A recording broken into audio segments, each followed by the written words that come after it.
It was 1977. Charles came to stay as a friend of my sister Sarah's for a shoot. We sort of met in a ploughed field. Well, I remember thinking what a very jolly and amusing and attractive 16-year-old she was. And, I mean, great fun, and bouncy and full of life and everything. And I don't know what you thought of me. But... Pretty amazing.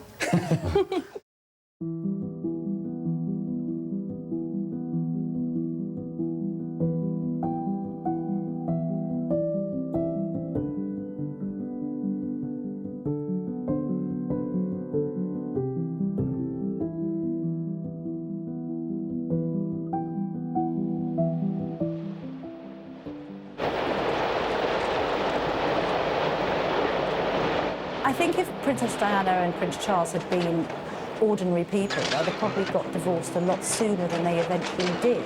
Are you planning, you must be planning for the future, where you're going to live and this sort of thing? Oh, yes, yes. I mean, I've got this house in Gloucestershire, which I acquired last year. With marriage in mind? No, not really. I mean, I did want somewhere very much as a base, and I wanted somewhere which was nearer to the Duchy of Cornwall areas that I could reach then and visit people and look at the farms and things. And so that was very convenient. But obviously, it's been a great help. Madam, how are you enjoying married life? Highly recommend. How do you like Balmoral as a place? Lovely. You had this period of several years where they were sleeping in separate bedrooms. Apparently, post-1986, they were leading rather separate lives, not just staying in different rooms, but on different floors of the palace. But even still, the princess tried to make her marriage work, and she never actually wanted a divorce. What were the expectations that you had for married life? I think like any marriage, especially when you've had divorced parents like myself, you'd want to try even harder to make it work, and you don't want to fall back into a pattern that you've seen happen in your own family. I desperately wanted to work. I desperately loved my husband, and I wanted to share everything together. And I thought that we were a very good team.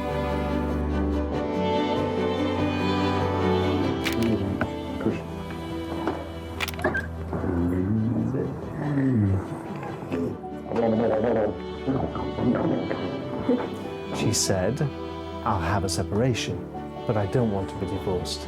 For the children's sake, I want us to remain a family unit, to bring them up as parents.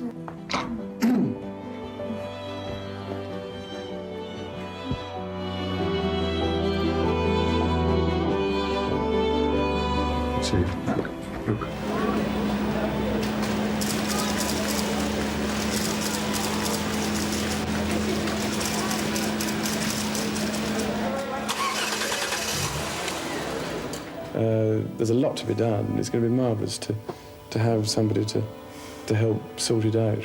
Lady Diana's father described her this morning as, he said he thought she'd make a very good housewife. I was not sure you said that.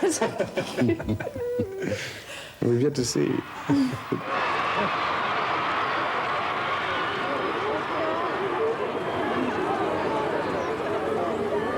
It's just so beautiful. I'm just so privileged. I can't believe I did that. Was she as pretty as you expected her to be? Oh, prettier than ever. More prettier than ever. Diana didn't have the happiest of childhoods. Her parents separated when she was younger, so she came from a broken home, and I think perhaps there was an insecurity that a seed was sown from a young age, and that insecurity was something that flourished actually within her as she got older.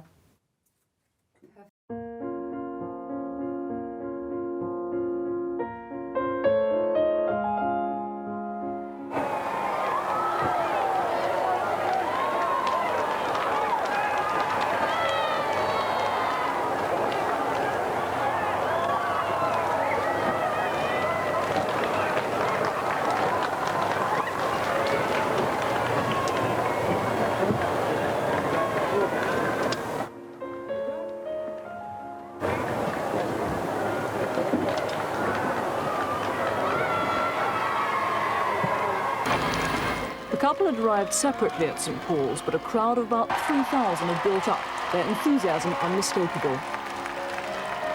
Prince Charles was so relaxed he nearly came to grief on the top step.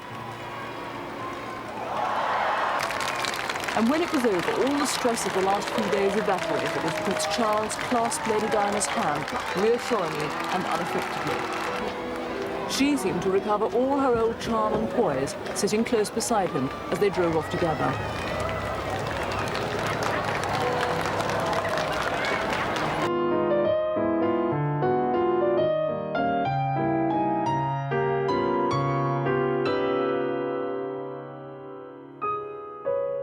Just as Charles fell immediately in love with Princess Diana, or Lady Diana Spencer as she was at the time, so too did Britain. We hadn't seen the likes of a future princess like this for many, many years, and Diana was just a stunner. I mean, that picture that Arthur Edwards took of her coming out of her nursery in that see-through dress, that set of pins that she sported, the innocence about her, you just thought, wow, this girl is knockout. There was a huge interest from the moment the engagement happened. Everyone watched the engagement footage. Everyone around the world, pretty much, tuned into the royal wedding. I mean, that was a huge event in '81. Before he left home, Lord Spencer, the proudest of men today, wanted a few words. I'd just like to say a word. May I say a word? Please do. Yes. The Spencers have, through the centuries, fought for their king and country. Today, Diana is vowing to help her country for the rest of her life. She will be following in the tradition of her ancestors, and she will have at her side the man she loves.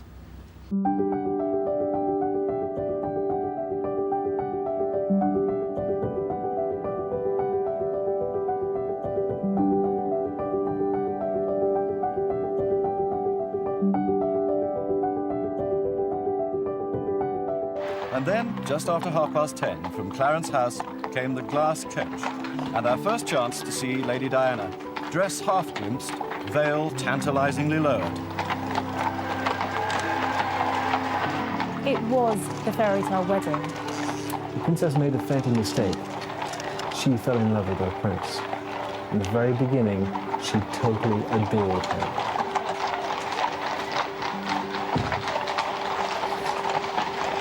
And so Lady Diana, in that truly stunning dress, is well and truly launched on her way to the cathedral. Because this is the moment where she could exercise that traditional bride's prerogative of being late, but somehow I don't think she will. I saw correspondence between them. I saw correspondence from the princess to the queen, which said how happy she was, and how she loved to be a wife, and how much she would support Charles in his future career. They were her views, but times changed. In the beginning, she was a shy, naive, quiet girl who knew nothing about the world. She was thrown in at the deep end and told to swim.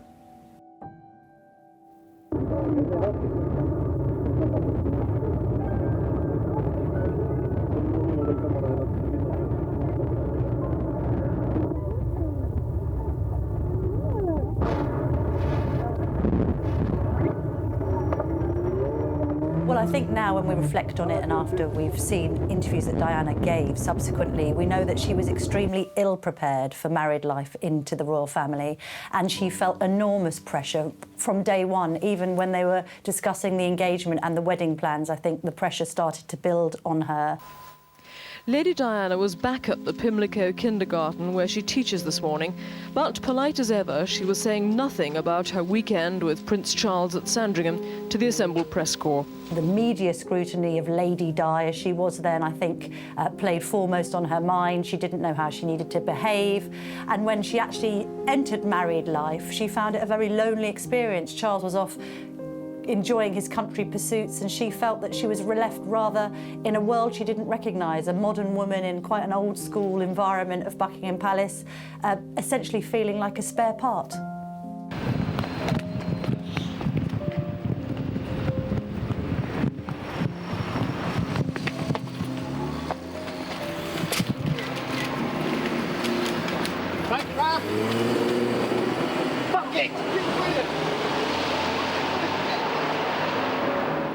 Well, Diana made it very clear that she felt like a fish out of water. Even before her actual wedding, she said she spent those nights before her wedding at Clarence House, which was then the Queen Mother's residence. And the night before her wedding was one of the most miserable of her life.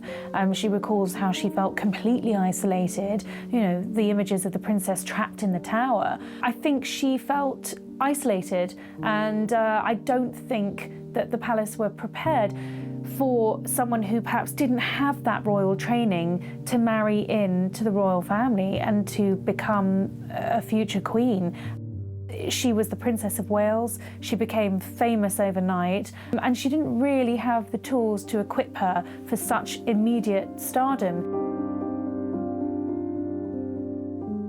I think there was an acceptance from Diana that she was going to be one of the world's most photographed women, and she actually grew in that role and became more confident with the press. I think she found her role as the world's most photographed woman both suppressing but kind of a revelation to her, in that she had this ability to perhaps manipulate the media, have a bit of a laugh and joke with photographers and reporters alike, and equally use this global presence for good, and that's how she got into her charitable work.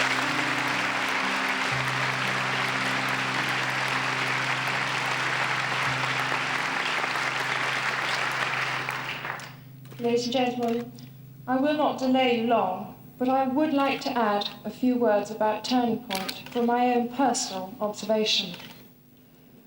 On the basis of available statistics, there could be several people here tonight who will reach a state of mental imbalance in the next year or so. Those who feel most immune may be the least secure, especially in this chameleon world. A crisis might be triggered up by the breakup of a marriage, the loss or change of a job, or the trial of an accident or bereavement. Eating disorders, whether it be anorexia or bulimia, show how an individual can turn the nourishment of the body into a painful attack on themselves. Do you know, I think the princess's problems stem from childhood. I think because she was abandoned as a child, because her mother ran away to Australia when Diana was young, I think the princess felt as if she wasn't good enough. James Hewitt came along at a time when the princess was first looking for someone to love. I have no comment. No comment, I'm afraid. Will you be prepared to make a comment to us later on in the day? No, I have no comment. He just happened to be there. He just happened to be a dashing cavalry officer. He just happened to push all the right buttons. I have to tell you, he was there after Prince Harry was born, not before Prince Harry was born, because there's a great myth in the world that people think that Harry is James Hewitt's son. That's impossible. She didn't know James Hewitt at that time. You have to look at the chronological order of the way things happened. Good. I'm going off here. That's enough. Thanks. Okay. So Harry was born. Prince Charles had told her, "I don't love you. I only married you to have children." She then begins to look for someone to love. And James Hewitt was there. I was the one she trusted. No one else knew of this relationship. And I would ferry him to and from Highgrove, from Kemble railway station, in the back of my car, and take him back to the train station when they'd had tea or he'd spent the night. But this was a real big secret. The other big secret I was keeping was, of course, Prince Charles was seeing Camilla Parker Bowles. No one knew. The world didn't know at that stage. For the first few years, it seemed this royal honeymoon would never end. But behind the scenes, it was all very different.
princess's popularity gave the royal family a new lease of life.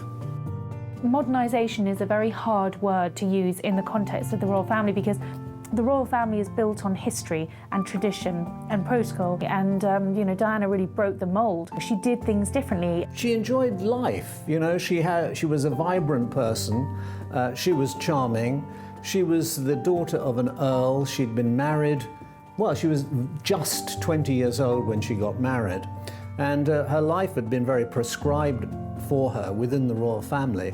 But nevertheless, she still asserted herself, and after she got used to being a princess, she became more and more her own person.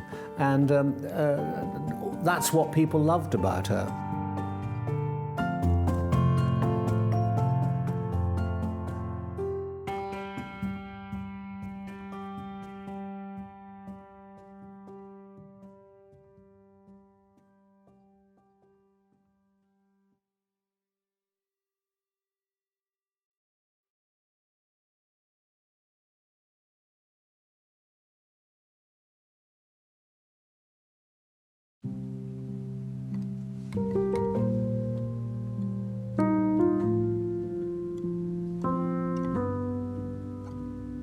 In the early days, Diana's light was small, but it began to shine brighter and brighter and brighter. And it was a sort of a Star is Born situation.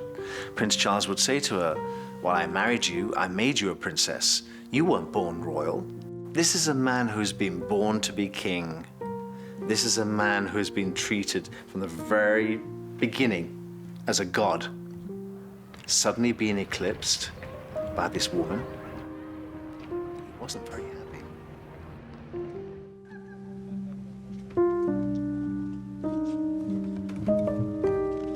Well, I think Princess Diana, like the rest of the world, was caught up in the fairy tale that was her own royal relationship. And I think very quickly the reality set in that she didn't have much in common with Prince Charles, and actually they were very different people with very different interests. And that's when the cracks started appearing. It's a tremendous change for someone, if I may say, of 19 to make all of a sudden, the transition. It is, but I've had a small run-up to it all in the last 6 months. And next to Prince Charles, I know I can't go wrong. He's there with me.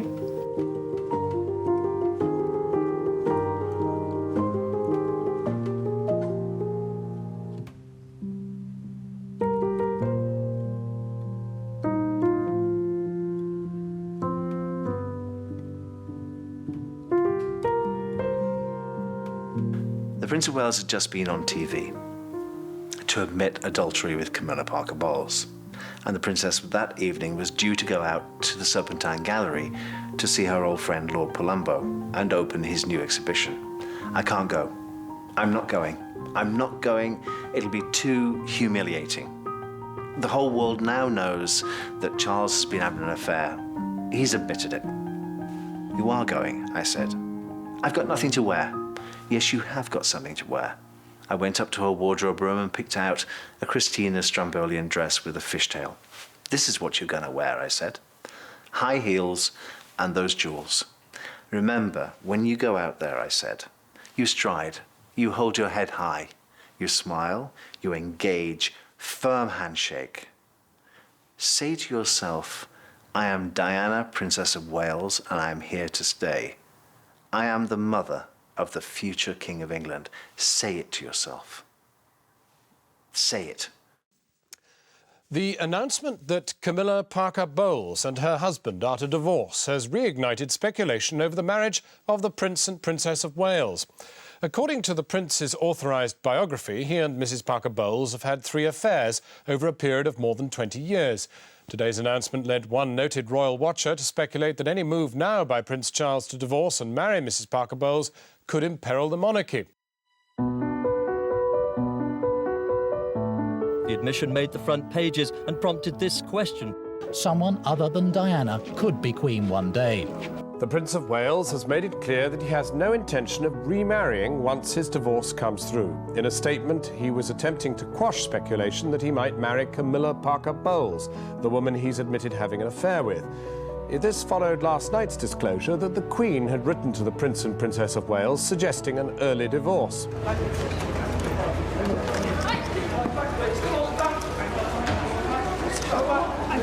picture of your family with John. So you please Anything to say, Mark? very much. Thank you very much.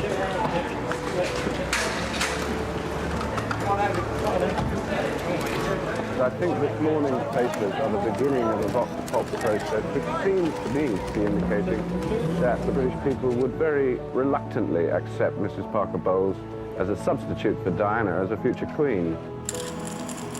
Today, Prince Charles was keeping a long distance from the cameras as he left Scotland after a weekend at Balmoral, together with his 2 sons. In the latest extract from Jonathan Dimbleby's biography in today's Sunday Times, it's claimed that he's had 3 separate affairs with Camilla Parker Bowles. She was today also keeping a low profile, spending the weekend with her husband at their home in Wiltshire. 3 calls within 3 weeks could all be captured on tape by radio hands. Camilla Parker Bowles, whose relationship with the Prince of Wales was confirmed last year, is to divorce. Mrs. Parker Bowles and her husband issued a statement this morning saying they'd grown apart in recent years and had little of common interest left in their lives. You see, Camilla Parker Bowles has been that ghost, always there throughout the princess's life. So, Princess Diana didn't stand a chance, really. She tried, but then she failed. And after Harry was born, Prince Charles told her, "I never really loved you, and now I'm going back to Camilla."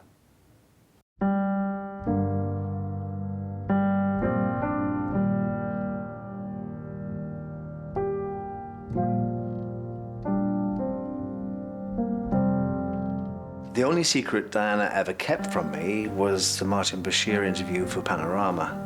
Now, I'd known Martin Bashir for a long time, and he was one of the men that I used to bring into the palace under a blanket because he didn't want to be seen by anyone. He was never a lover of the princesses. He was just a work associate. He persuaded the princess that she had to have a voice. She needed to tell her story, and what better a vehicle than Panorama? I was sent home on a Sunday afternoon. Strange, I thought. Why would she be sending me home? Go and spend some time with your family. I'm doing nothing this afternoon. Don't worry about me. The minute I'd left the palace, in through the back door comes Martin Bashir and his camera crew.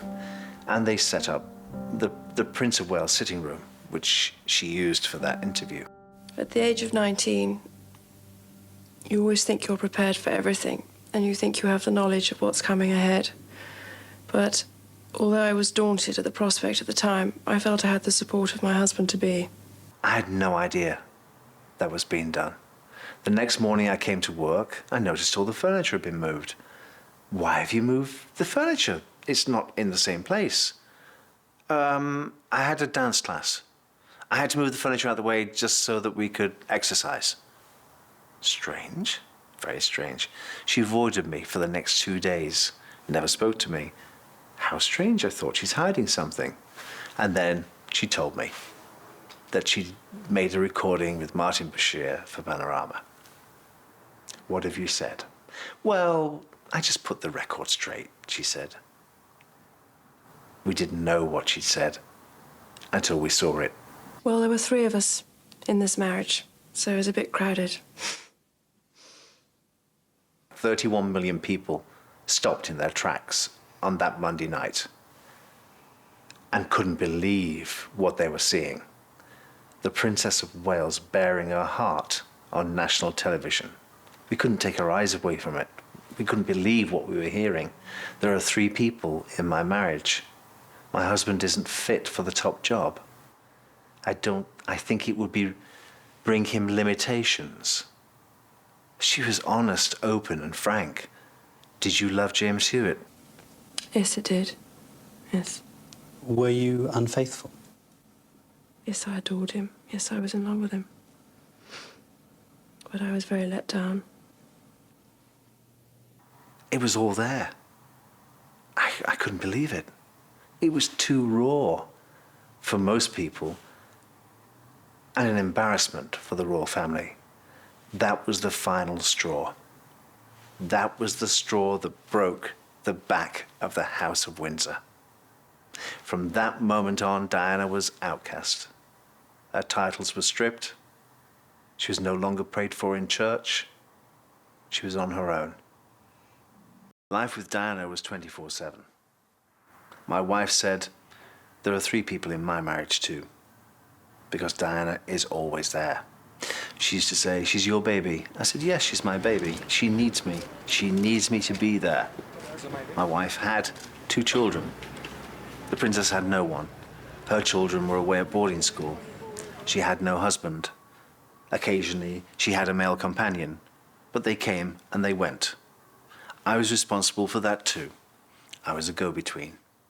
I was the one that went out with my car, brought people back to Kensington Palace in the back seat of my car underneath a blanket, just to give the princess some love. All she was ever looking for was to be loved. She used to say to me, all I ever want, Paul, is a man to put their arms around me and say, I love you. That's not too much to ask, is it? And that's what she was searching for. Her soulmate was Hasnat Khan, the heart surgeon.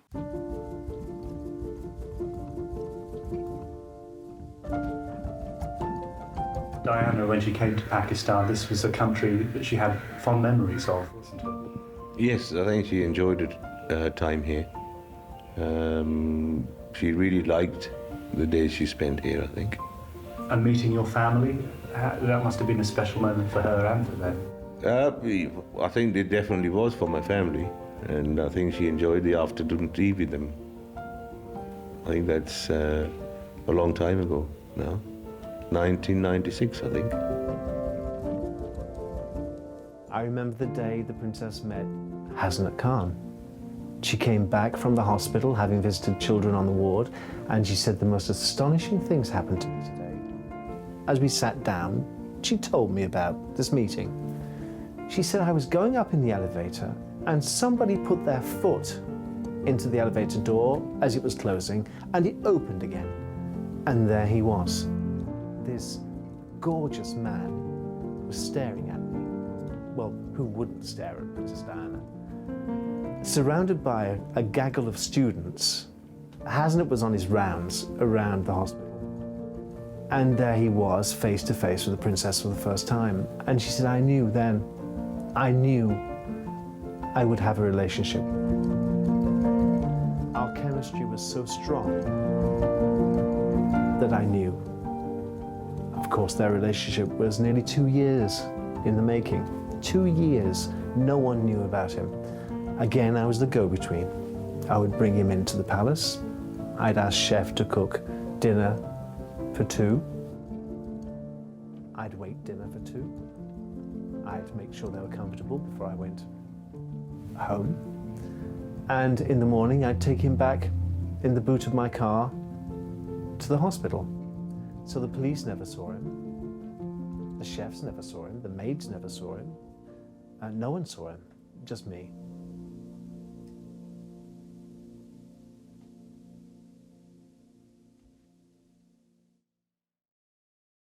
I don't know how she'll find a husband, but I always imagined she'd end up with someone older, very powerful and rich, perhaps a sort of Onassis type figure that really could look after her and whisk her away from everything in the same way that Onassis did for Jacqueline Kennedy.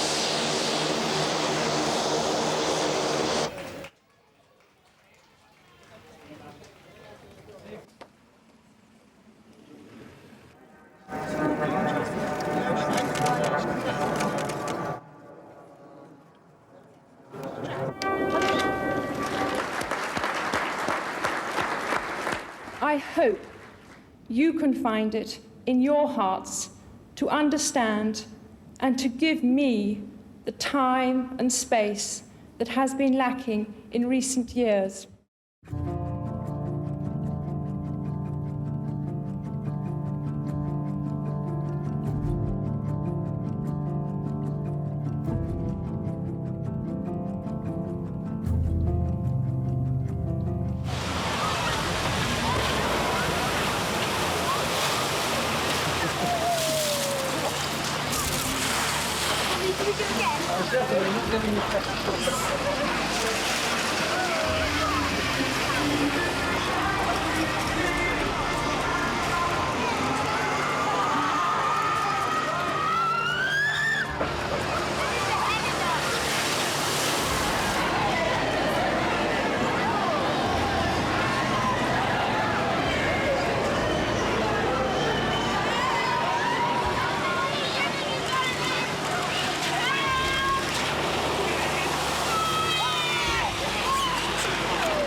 Hasnat Khan had been the princess's companion for over 2 years.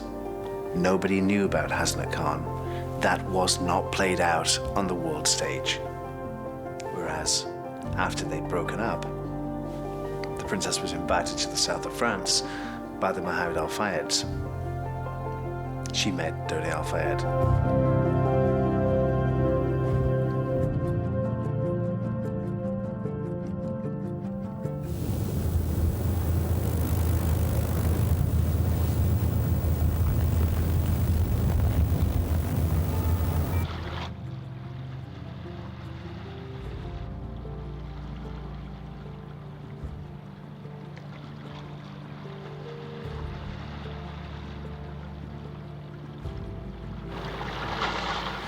Did you know that the romance of the princess and Dodi Al Fayed was 30 days from beginning to end? It only lasted 30 days.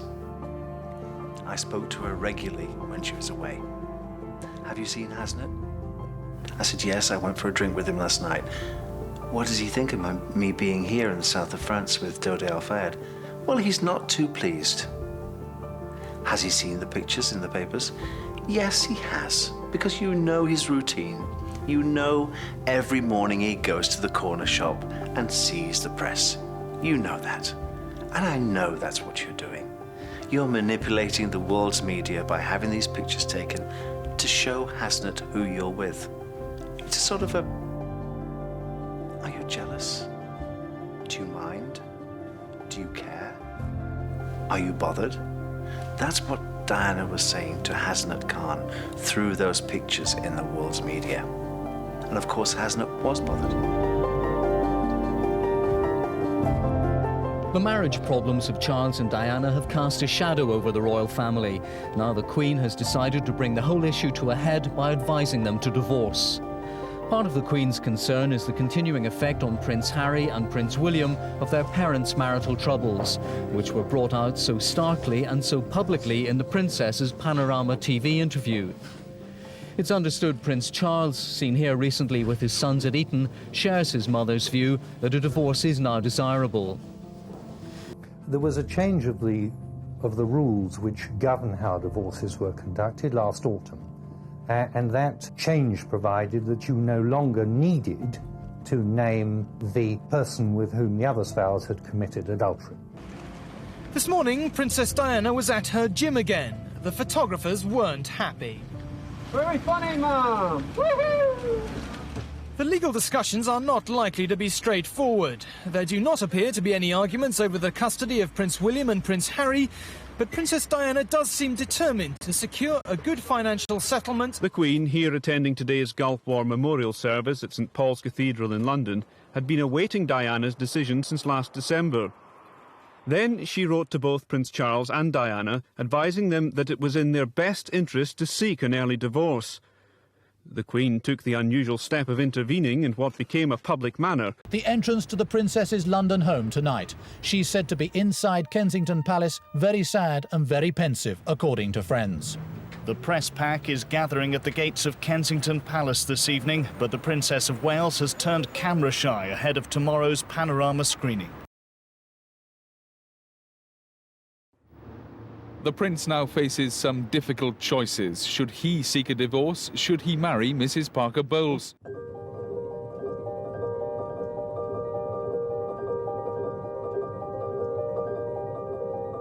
Lawyers say the divorce issue could still go to court. I think she's playing a clever game. I think she is aware absolutely of what she is doing. She's convinced she ought to have an ambassadorial role, and that is what the public wants. And she's convinced that by doing this, she's going to make sure her husband realises that. You've been very open about all of this and what you've said. Do you now hope that this issue and expect this issue to go away? Is that what you hope will now happen? Yeah. Do you think Di was worth it? Yeah. Is Di worth 17 million? You can still comment, can't you? I mean, would you pay your wife 17 million if you got divorced? Oh, well, probably if I had it, I would, yeah. Very surprised at that. I thought it was a very peculiar way of doing it. On the face of it, it was rather discourteous to the Queen. But Princess Diana is very good at manipulating the media, and it may well be that she did it like this to show that she could do her own thing, and also to give her a stronger bargaining power over the title that she wanted to have, and perhaps over the nature of the divorce settlement when it comes. Behind closed gates at Kensington Palace, the princess was said to be deeply upset at making and declaring the decision to end the marriage. It could happen swiftly, meaning a leap year divorce. So as the public read the papers, the royal lawyers set about reading the small print. What has yet to be worked out are the complicated details of a divorce. She's got the house, Kensington Palace, which Prince Charles has always wanted to get back because he's stuck, poor fellow, in St. James's Palace. And she has got the children, and obviously there's nothing going to change. She's got the money from Charles to keep up her lifestyle. And so in those early days, she had so little self-confidence. She didn't believe in herself. And I think that love lost in those early days haunted her through her life.